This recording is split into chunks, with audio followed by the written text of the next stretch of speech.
I'm Ricky Timms. I'm Alex Anderson, and we're here at AccuQuilt with Linda Pumphrey. And we're excited to have you today. We're always glad to be here at AccuQuilt. Now, in quilt making, we know that accuracy is so important, and that's one of the beautiful aspects of this machine.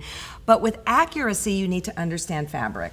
So we've been talking about fabric today, and we have a piece that we've cut off of the bolt. It has the selvage edge. Of course, there's two sides that are the selvage.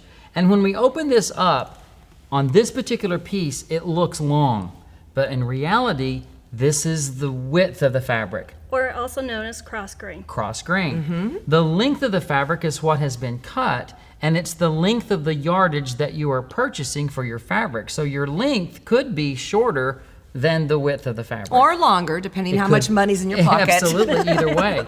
But the important thing about this is that when you've got your fabric all together, you know what is the length grain and the cross grain because you can look at the selvage to determine that.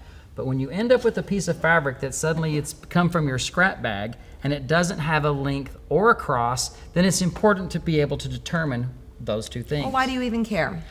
We care because especially when you're cutting on the AccuQuilt, especially on the go, you're going to be wanting to have the cross grain going one way and the lengthwise going the other. Look at this piece of fabric that I've got.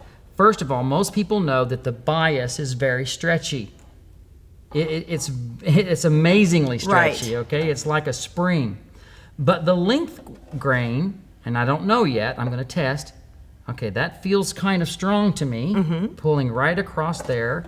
And if I turn it and I pull, see, that's springy. Not much, but a little bit.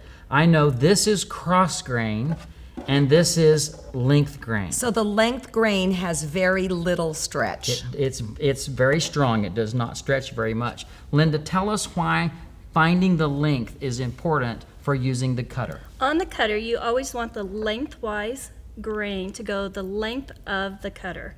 So if you remember, length equals length, and that will help with the accuracy. If we had it on the cross grain, as it goes through the rollers, it has a slight pressure on it, and it could stretch it.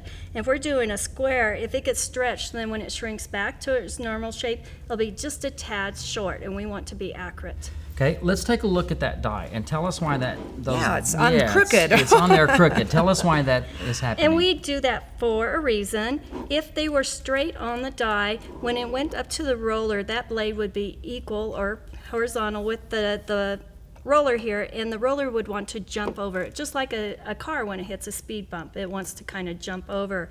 Well, we actually want that blade to cut the fabric. So by putting it on a slant, it's easing it into the roller and lets the roller just roll right over. Well, and that's a good analogy because if you take the car over the speed bump at a slant, it just doesn't have the same crazy bump. All right, that makes a lot of sense. Okay, so here's the length again. I had to quit play with it. I can feel it.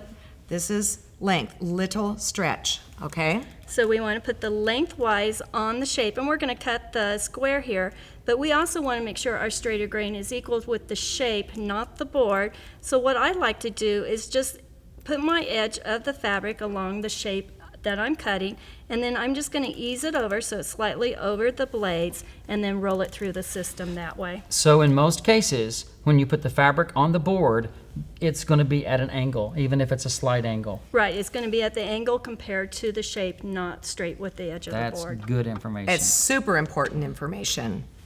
All right, well, I think this is great, and we hope that we've given you an understanding of how to work with your dies, because it's critical for the accuracy that you can achieve with AccuQuilt. And every quilter knows that better cuts make better quilts.